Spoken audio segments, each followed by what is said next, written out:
आप जरा सोचिए, अगर मैं आपसे यह कहूं कि आज नेपाल में जो पानी लोगों को बहाकर ले गया, वही पानी अगले 24 से 72 घंटे में भारत के लाखों लोगों के लिए खतरा बन सकता है।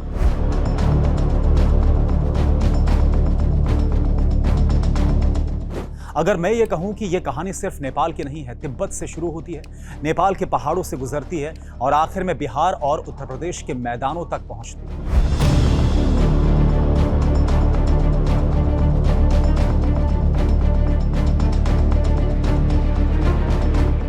और सबसे बड़ा सवाल, क्या यह सिर्फ प्राकृतिक आपदा थी या फिर चीन के किसी बांध का भी इसमें रोल हो सकता है? सोशल मीडिया पर इस बात का दावा किया जा रहा है कि चीन ने बांध खोला। कुछ लोग ये बोल रहे हैं कि ग्लेशियर फटा, कुछ लोग ये बोल रहे हैं कि भूकंप आया और कुछ का ये कहना है कि असली सच अभी सामने नहीं आया।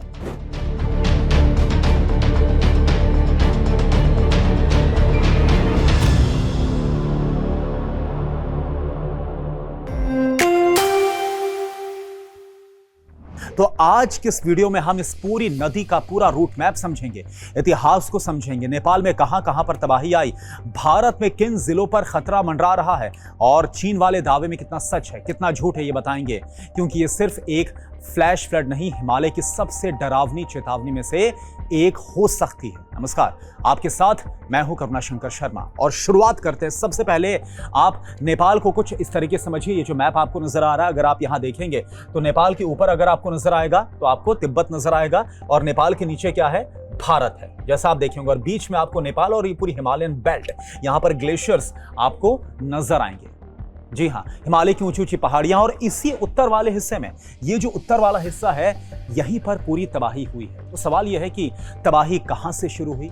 अब आपको मैं स्क्रीन पर बताता हूं कि हुआ क्या। देखिए, अगर मैं सबसे पहले बात करूं तो ग्योरांग काउंटी, ये जो आपको जगह नजर आ रही है, ये कौन सी जगह है? ग्योरांग काउंटी, ठीक है। और यहीं से एक छोटी नदी निकलती है, एक छोटी नदी का उद्गम होता है, उसको कहा जाता है लेम्दे खोला। ये जो अगर आप देखेंगे, ये है वही गोरंग काउंटी और यहां से ये नदी निकलती है तिब्बत में, लेंगदे खोला। जब तक ये नदी तिब्बत में, तब तक इसका नाम होता है लेंगदे खोला। और यहीं पर क्या हुआ? यहीं पर इस बात का दावा किया जा रहा है, वैज्ञानिकों का मानना है कि बर्फ और चट्टानों का एक बड़ा हिस्सा, एक बड़ा हिमस्खलन हुआ, जिससे अचानक से पानी नीचे की ओर आया और इसके बाद ये एक जगह इकट्ठा हो जाता है। एक प्राकृतिक झील के तौर पर ये पानी इकट्ठा हुआ। हालांकि अभी इस पूरे मामले को लेकर जांच जारी है। अब इसका जो इंपैक्ट है, जब ये पानी इकट्ठा हुआ और फिर बाद में जब ये पानी ब्रेक करता है, यानी जब ये जो प्राकृतिक झील बन गई वो टूटती है, तो सबसे पहले इंपैक्ट कहां पर हुआ? सबसे पहला असर हुआ रसुआ में, जब ये नदी नेपाल के अंदर दाखिल होती है। जी हाँ, नेपाल में पहला जिला रसुआ, और यहीं पर ठीक ये वो जगह है, यहीं पर सबसे ज्यादा तबाही हुई है। यहां पर हुआ क्या है? रसुआ गढ़ी की बात करें तो नेपाल चीन सीमा का पुल बह गया। टिमुरे की बात करें, टिमुरे, ये अगर आपको नजर आ रहा है, रसुआ गढ़ी नेपाल चीन का जो सीमा का पुल है वो पूरी तरह से वॉश आउट हो गया। वो तस्वीरें हमने आपको दिखाई। टिमुरे की बात करें तो यहां पर पूरा बॉर्डर का इलाका पानी में डूब गया, पानी में समा गया। और स्याब बुफ्रेसी में बाजार, स्याब बुफ्रेसी ये रहा, ठीक है, स्याब बुफ्रेसी में बाजार, होटल, घर, सब कुछ वॉश आउट हो गए, सब कुछ तबाह हो गए। और यहीं से मौत का सैलाब नेपाल में घुसा है। ये ठीक वो जगह है और सिर्फ कुछ ही मिनटों में पूरा रसुआ जिला बर्बादी की तस्वीर बन गया। अब सवाल यह है कि आखिर ये नदी कौन सी है? क्या कई सारी नदियां हैं जिन्होंने नेपाल के अंदर ये त्रास दिलाई, या फिर सिर्फ एक नदी है? ये एक बहुत बड़ा कंफ्यूजन यहीं पर शुरू होता है। ये कंफ्यूजन मैं आपका क्लियर कर रहा हूं, बहुत ध्यान से आप इस वीडियो को देखिए। देखिए, नेपाल में जिस नदी में अचानक से मौत का सैलाब आया, उसका नाम क्या है? भोटे कोशी। ये अगर आप नाम देख रहे होंगे, ये नदी का नाम क्या है? भोटे कोशी। लेकिन अब आप बोलेंगे यहां पर ये नदी का नाम है लेंगदे खोला। देखिए, यहीं पर ये कंफ्यूजन। और नेपाल में भी जब ये नदी आगे बढ़ती है ना, तो इसका नाम अलग अलग होता चला जाता है। जब ये नदी तिब्बत के अंदर है, तब इस नदी को हम क्या कहते हैं? लेंगदे खोला। लेकिन जब ये दाखिल होती है नेपाल के अंदर, जी हां, तब इस नदी को कहा जाता है भोटे कोशी। ये आपके लिए जानना बहुत जरूरी है। लेकिन जब ये नदी आगे मध्य नेपाल की तरफ बढ़ती है, तब इस नदी को क्या कहा जाता है? त्रिशूली नदी। ये नदी अपना नाम बदल लेती है, इसको कहा जाता है त्रिशूली नदी।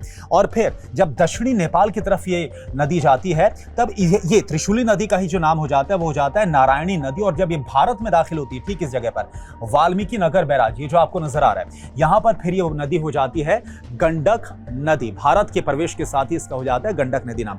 मतलब यह है कि एक ही नदी है, लेकिन 5 नामों से बहती है। और यही वजह है कि नेपाल की फ्लैश फ्लड का जो असर है वो भारत तक, इस सैलाब का असर भारत तक पहुंच सकता है। अब नदी का पूरा सफर जो है वो हम आपको बता रहे हैं। चीन से बिहार तक का जो मौत का रास्ता है, जैसे मैंने आपको बताया, तिब्बत, ये जो आपको नजर आ रहा है तिब्बत का इलाका, यहां पर हिमालय के ग्लेशियर के बीच लोंगदे खुला नदी निकलती है। इसकी ऊंचाई कितनी है थोड़ा और आप समझिए इसको गहराई के साथ, 4500 से लेकर 5000 मीटर है समुद्र तल से, सी लेवल से। और यहीं पर आसपास कैलाश मानसरोवर जाने का इलाका भी आपको खबर मिली होगी कि कई वो यात्री हैं, जिसमें भारत के यात्री भी हैं, जो कि कैलाश मानसरोवर के लिए निकले थे, अभी वो लापता हैं। क्या उनकी स्थिति है अभी तक कुछ भी कंफर्म नहीं कहा गया। अब नेपाल का रसुआ जिला, ये जो है ये नेपाल का रसुआ जिला, यहां पर सबसे पहले नदी पहुंचती है और फिर ये टिमुरे, इसके साथ साथ स्याबुफ्रेसी, रसुआगढ़ी बॉर्डर, कई छोटे पहाड़ी गांव हैं, इलाके हैं, ये सबसे ज्यादा तबाह हुए हैं। बात करें त्रिशूली घाटी की, या आगे जब पहुंचती है त्रिशूली घाटी, वहां पर क्या हुआ, इसके बाद नदी त्रिशूली बन जाती है और यहीं पर इसका नाम हो जाता है, इसी नदी का नाम त्रिशूली। और रास्ते में है नुआकोट, धादिंग, त्रिशूली बाजार, सब वॉश आउट हो गए। हाइड्रो प्रोजेक्ट्स हैं वो वॉश आउट हो गए। यहां पर कई पुल हैं, कैसे बह गए, लोहे के पुल हैं, कई ऐसे पुल हैं पूरी तरह से बहते हुए तिनके की तरह नजर आ रहे हैं। और फिर आगे क्या है, नारायणी, जी हाँ, देवघाट के पास कई नदियां फिर यहां पर मिलती हैं। अब ये एक विशाल नारायणी नदी बन जाती है, अपना आकार ये बड़ा कर लेती है और ये नारायणी नदी बन जाती है। ये नेपाल की सबसे बड़ी नदी प्रणालियों में से एक है। और जब ये भारत में प्रवेश करती है, ठीक इस जगह पर जो मैंने आपको बताया, वाल्मीकि नगर बैराज पर, तब क्या होता है, यहीं से नदी भारत में प्रवेश करती है और नाम बदलकर गंडक नदी इसका फिर हो जाता है। फिर आगे देखिए, बिहार के अलग अलग जिले, पश्चिमी चंपारण, पूर्वी चंपारण, गोपालगंज, सिवान, सारण, हाजीपुर, यहां से होते हुए ये आगे बढ़ती है और सोनपुर के पास क्या है, आगे ये फिर गंगा में मिल जाती है। यही वजह है कि ये जो नदी है उसका जो पानी है, सैलाब है, तेजी के साथ भारत की तरफ बढ़ रहा है। और यही खतरा जो है वो भारत के लिए, यही पर जो खतरे की घंटी है वो भारत के लिए बच रही है। अब नेपाल में किन शहरों पर कहर टूटा है ये आप जानिए। सबसे ज्यादा प्रभावित हुआ है वो जिला जो कि सबसे पहले पड़ता है, तिब्बत के सबसे पास है, वो है रसुआ। यहां पर जो आबादी है वो लगभग कितनी है, 50 से 60 हजार के आसपास मानी जाती है। लेकिन आपदा वाले इलाके में हजारों स्थानीय लोगों के अलावा कैलाश मानसरोवर, जैसे मैंने आपको बताया, कैलाश मानसरोवर के जो यात्री हैं वो भी यहां पर थे, ट्रैकर्स यहां पर मौजूद थे, विदेशी पर्यटक थे, हाइड्रो प्रोजेक्ट्स के, क्योंकि कई हाइड्रो प्रोजेक्ट्स यहां पर चल रहे, उनके कर्मचारी यहां पर मौजूद थे। और सबसे ज्यादा प्रभावित इसके बाद कौन सी जगह हुई है, उसके बाद अगर हम बात करें तो वो है स्याबुफ्रेसी। ठीक है, यहां पर क्या हुआ है, कई बाजार और जो घर है वो बह गए। तस्वीरें आप लगातार देख पा रहे हैं, जो सोशल मीडिया पर, टेलीविजन के जरिए TV9 पर भी हम आपको तस्वीरें दिखा रहे हैं। टिमुरे की बात करें तो यहां पर जो टिमुरे में जो बॉर्डर पोस्ट है वो पूरी तरह से तबाह हो गई। रसुआगढ़ी की बात करें, नेपाल चीन पुल पूरी तरह से, रसुआगढ़ी में नेपाल चीन जो पुल है वो पूरी तरह से वॉश आउट हो गया, बह गया। त्रिशूली कॉरिडोर की बात करें, आगे जब ये त्रिशूली कॉरिडोर, ये जो आपको पूरा नजर आ रहा है, यहां पर कई हाइड्रो प्रोजेक्ट्स हैं, सड़कें हैं, वो पूरी तरह से बर्बाद हो गई, लोग भागते हुए नजर आ रहे हैं। और हमने देखा कैसे सब कुछ सैलाब सबको अपनी चपेट में लेता हुआ नजर आया। अब नुकसान कितना हुआ है, देखिए ऑफिशियली अभी जो संख्या है वो लगातार बदल रही है, क्योंकि जाहिर सी बात है कि नुकसान कितना हुआ है, ये जैसे जैसे लगातार संपर्क होगा अलग अलग जो इलाकों से, क्योंकि कई ऐसे इलाके हैं जो पूरी तरह से कट गए, तब हमें अच्छी तरह से पता चल पाएगा। लेकिन अभी तक की ऑफिशियल जानकारी क्या बता रही है कि 150 से ज्यादा लोगों की मौत की पुष्टि की गई है, 400 से ज्यादा लोग अभी लापता है, मिसिंग है, कई विदेशी पर्यटक अब भी गायब बताए जा रहे हैं, दर्जनों पुल, लगभग 40 किलोमीटर सड़कें सब बह गए। लेकिन अब असली संख्या जो है उसको लेकर सवाल सबसे बड़ा क्या है और ये संख्या कितनी बढ़ सकती है, क्योंकि कई गांव से संपर्क अभी टूटा हुआ है, मोबाइल नेटवर्क अभी बंद है, सड़कें खत्म हो गई, हेलीकॉप्टर उतर नहीं पा रहे। इसलिए एक्सपर्ट्स का यह मानना है कि असली नुकसान आधिकारिक आंकड़ों से कहीं ज्यादा हो सकता है, कई गुना हो सकता है। इसकी अभी पुष्टि नहीं की जा सकती कि किसी आखिरी आंकड़े पर, किसी आखिरी संख्या पर अभी फिलहाल कुछ कहा जाए। इसके अलावा अब आप ये समझिए, ये तो मैंने अभी आपको क्या बताया, रसुआ में 50 से 60 हजार की आबादी है। अब आप इससे खुद अंदाजा लगा सकते हैं कि कितने लोग इसके इंपैक्ट में आए। जब रसुआ से आगे यही नदी बढ़ती तो कौन कौन से इलाके आते हैं, नुआकोट जिला आता है जिसकी आबादी कितनी है 2,80,000, धादिंग जिला आता है जिसकी आबादी कितनी है 3,30,000, चितवन जिला आता है जिसकी आबादी कितनी है 7 लाख। मतलब सिर्फ पहाड़ नहीं है, इस नदी के किनारे नेपाल के लगभग 13 से 14 लाख की संख्या में लोग किसी ना किसी रूप से यहां पर रह रहे हैं। अब सवाल यह है कि ऐसा क्या हुआ 10 मिनट के अंदर कि ये जो नदी है वो राक्षसी नदी बन गई, एक विकराल रूप इसने ले लिया। यही इस कहानी का सबसे रहस्यमयी हिस्सा है। रिपोर्ट्स क्या बता रही है? रिपोर्ट्स के मुताबिक भारी बारिश मुख्य वजह नहीं थी, संभावित घटनाक्रम, क्योंकि कल जो खबरें आई मौसम तो खुला हुआ था, यानी कि बारिश हो नहीं रही थी। फिर ऐसा क्या हो गया? देखिए, तिब्बत में ग्लेशियर का जो एक हिस्सा है वो यहां पर टूटता है, ठीक है।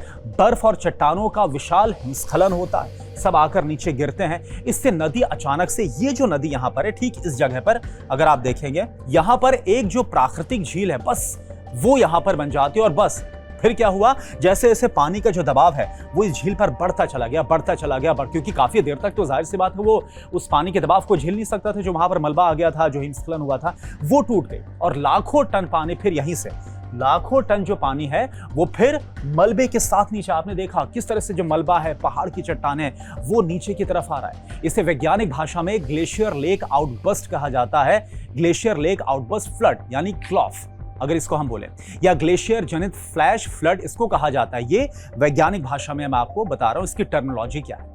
अब पानी इतना खतरनाक क्यों था ये आप समझिए, क्योंकि इसमें सिर्फ पानी नहीं था, इसके साथ क्या क्या बह रहा था? विशाल पत्थर थे, पेड़, आप तस्वीरें तो आप देख ही रहे हैं लगातार, मिट्टी, बर्फ, एक तरह से पूरा का पूरा पहाड़ बहता हुआ नजर आया। यानी पानी नहीं था, ये चलता हुआ पहाड़ था जो अपने साथ सब कुछ बहाकर, जो इसके चपेट में आया, सब कुछ खत्म करता हुआ आगे बढ़ा। अब सवाल एक है, और बड़ा सोशल मीडिया में इस बात को लेकर दावा किया जा रहा है कि क्या चीन ने बांध को खोला था?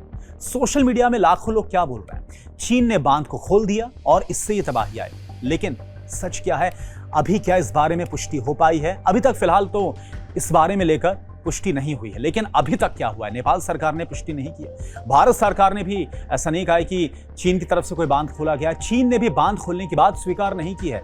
रॉयटर्स समेत अंतर्राष्ट्रीय रिपोर्ट्स में ग्लेशियर और हिमस्खलन को ही संभावित कारण बताया गया। तो फिर ये अफवाह क्यों फैली? अगर ये अफवाह है तो फिर ये अफवाह क्यों फैली? अब इसलिए हम बोल रहे हैं कि अगर ये अफवाह है, क्योंकि क्या पता आगे चलकर चीन को लेकर ही जो थ्योरी कही जा रही है वो सच साबित हो जाए इसमें भी, क्योंकि चीन पर पूरी तरह से भरोसा कर ही कौन सकता है?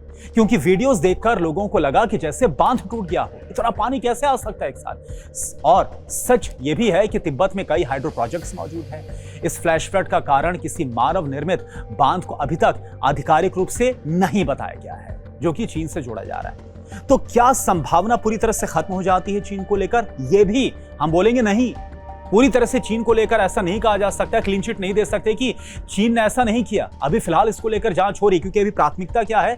जांच से ज्यादा बड़ी प्राथमिकता है रेस्क्यू ऑपरेशन। जो लोग फंसे हुए हैं, कई जो इलाके उनका संपर्क टूट गया है, लोग पहाड़ी इलाकों में फंसे हुए, भूखमरी और कि वहां पर लगातार जो खतरा है वो मंडरा रहा है, महामारी का खतरा मंडरा रहा है। तो जो लोग वहां पर फंसे, पहले उनको निकालना प्राथमिकता, और उसके बाद जब जांच होगी आगे, तब सारी चीजें क्लियर हो पाएंगी। अगर बाद में कोई आधिकारिक रिपोर्ट अलग से निष्कर्ष देती है, कोई कंक्लूजन देती है, तो तस्वीर फिर बदल सकती है। तब हम चीन को लेकर और कंफर्म तरीके से कुछ कह सकते हैं। इसलिए इस वक्त ये कहना कि चीन ने बांध खोल दिया अभी फिलहाल फैक्चुअली, तथ्यात्मक रूप से पूरी तरह से सही नहीं होगा, लेकिन हम नकार भी नहीं सकते।